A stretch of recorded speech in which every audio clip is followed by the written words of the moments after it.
El pueblo de los hombres perdidos.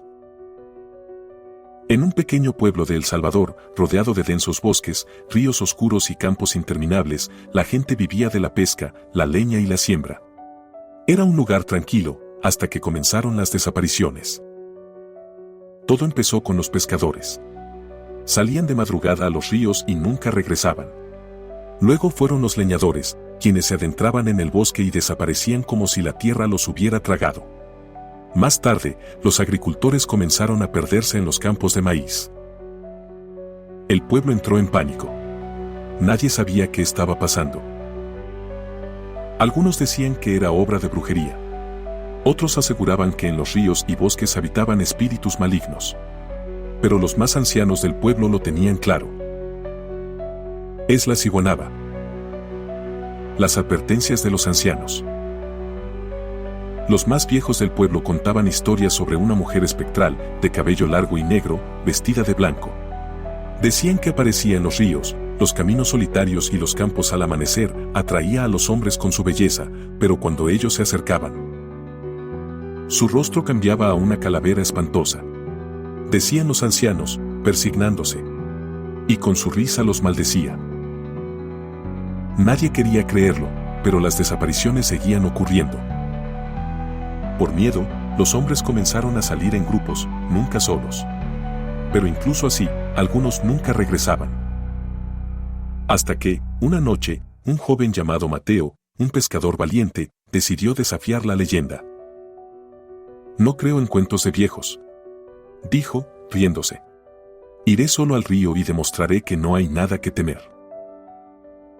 Los demás intentaron detenerlo, pero Mateo no quiso escuchar.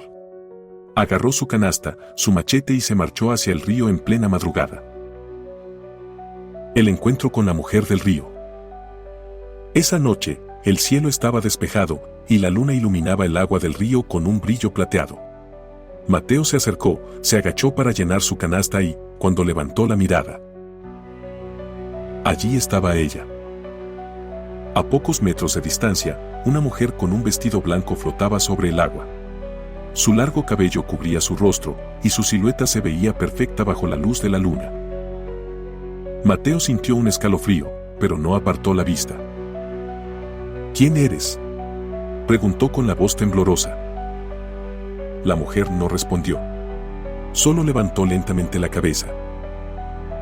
Y entonces, Mateo vio su rostro. No era una mujer hermosa.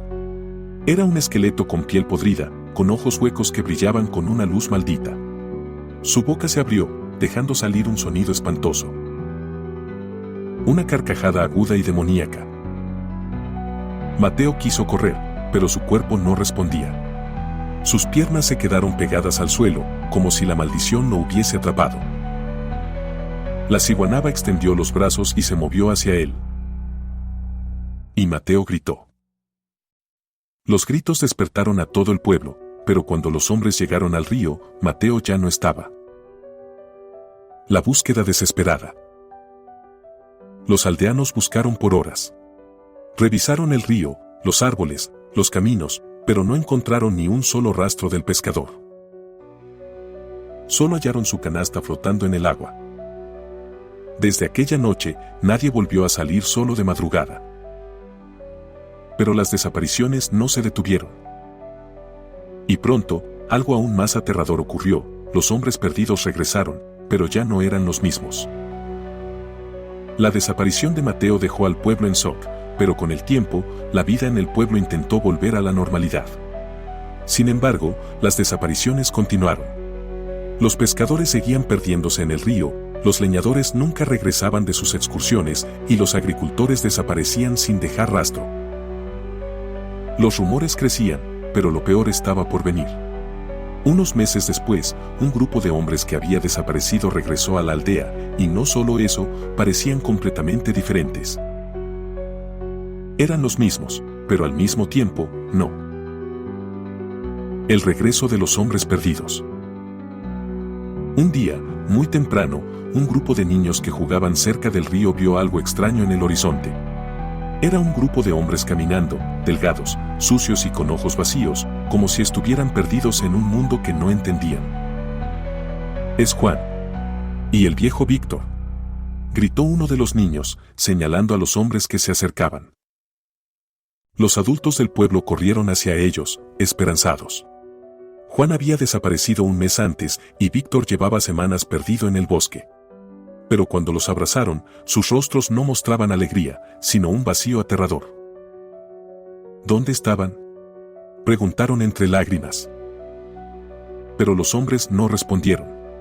Solo murmuraban palabras sin sentido, sus ojos vacíos de emociones. Ella, la luna, la risa. Fue lo único que dijeron, sus voces suaves y temblorosas.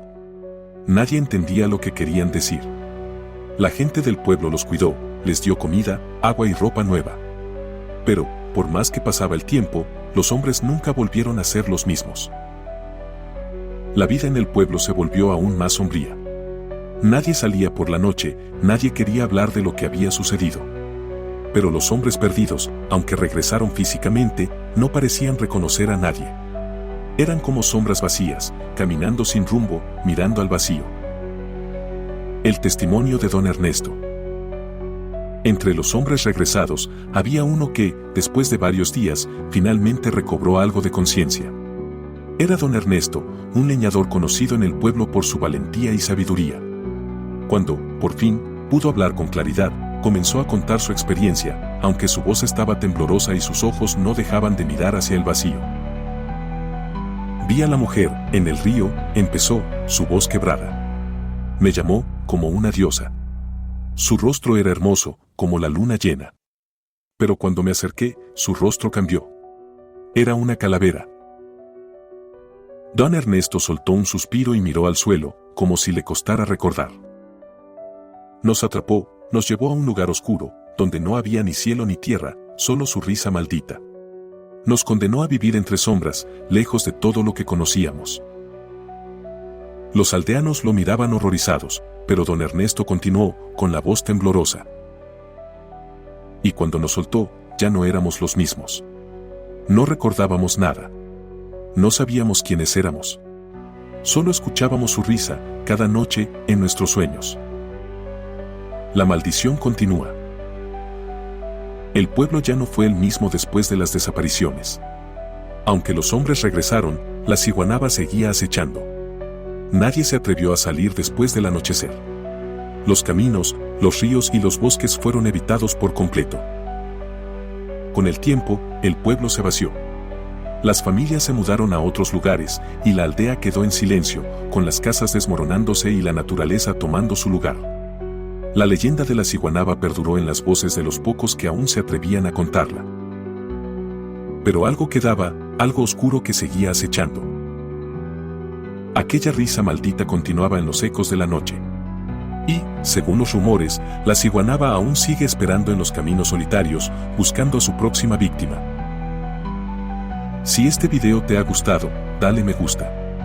También, te invitamos a que nos sigas en YouTube y Spotify, búscanos como Historias de Terror. Aquí te contamos historias que te pondrán la piel de gallina. Hasta el próximo video.